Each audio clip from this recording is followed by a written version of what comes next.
Welcome to the Book of Enoch, where we're going through the Book of Enoch verse by verse, because the Book of Enoch is by far our best example of what it'll be like in the days of Noah. Now, I've tried to make this very clear as I've gone through this series, because we're going through the Book of Enoch verse by verse, and it'll take years. A couple things. One, I film it from a cave. As I prayed about it, God said, yes, do it, but do it from a cave. I don't need to know why. That's just what he said, so I'm obedient to that thing. And the other piece of this is that I am definitely not saying the Book of Enoch belongs in the Bible, and I'm not saying it doesn't. What I am saying is it's our best example of what it'll be like in the days of Noah. And I also think it's important to note that Jude references Enoch as the prophet Enoch and says, according to the prophecy of Enoch, and then literally quotes the Book of Enoch. I think it's important that if Jude's going to quote it and say, according to the prophecy of Enoch, this is, that and when Jude's talking about that, he's talking about the end times, those Nephilim who were, they're still among us, that we need to know that in the end times it'll be like that, according to what Enoch said.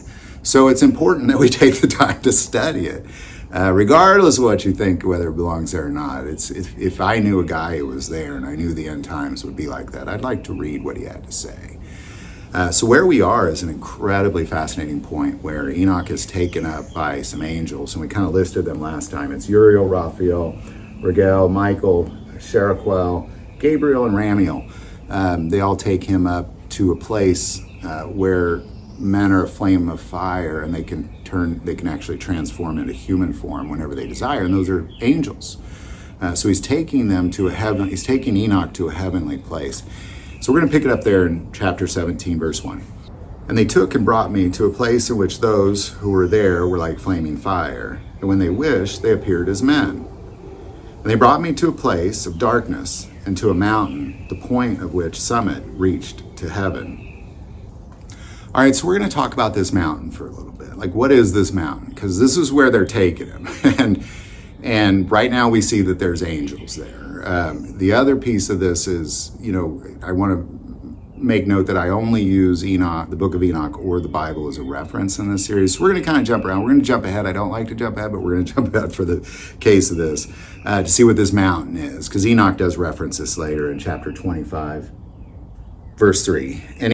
And he answered and said, this high mountain which thou hast seen, whose summit is like the throne of God, is his throne, where the Holy Great One, the Lord of glory, the eternal King, will sit, when he shall come down to visit the earth with goodness.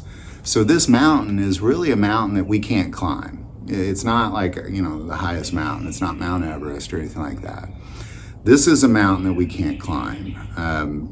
There's also references to, in other books about doorways into heaven, especially Enoch. Like there's certain ways to get into other dimensions. Like you can get in a spaceship and travel to the farthest reaches of the universe, and you're not going to get to heaven. So let's just start there.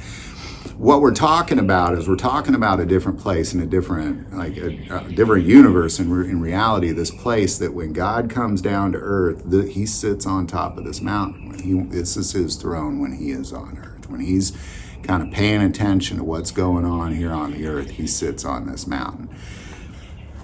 So we're going to go to Matthew for a second. Matthew 5, verse 34. But I say to you, do not swear at all, neither by heaven, for it is God's throne, nor by the earth, for it is his footstool, nor by Jerusalem, for it is the city of the great King.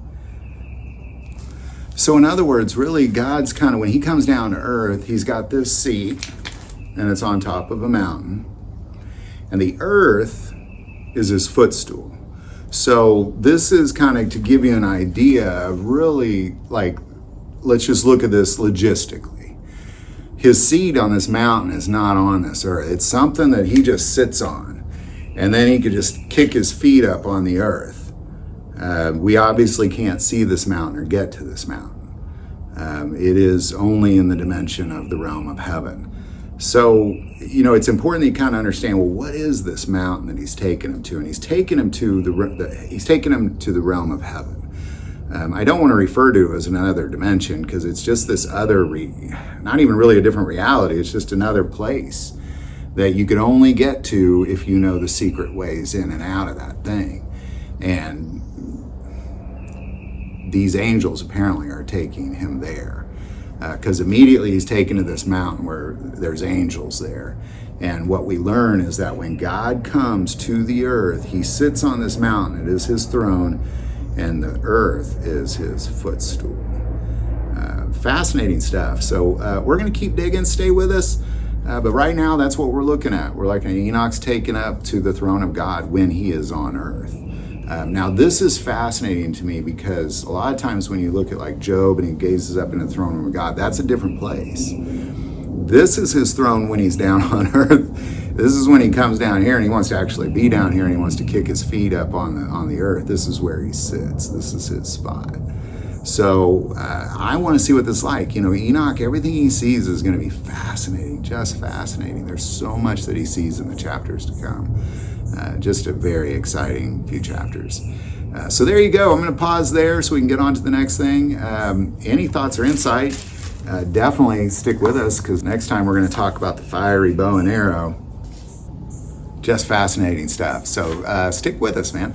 Any thoughts or insight on any of this, definitely put it below. I do want to take a moment and say that most people watch this channel, they're not subscribers. Click that subscribe button. It greatly increases the algorithm and our ability to get these messages out. That link is below. But the most important part of this channel is we take prayer requests. So never, ever, ever hesitate to send that in. Thank you for watching this episode of God, Family, and Guns. And as always, love God, love your family, and love guns.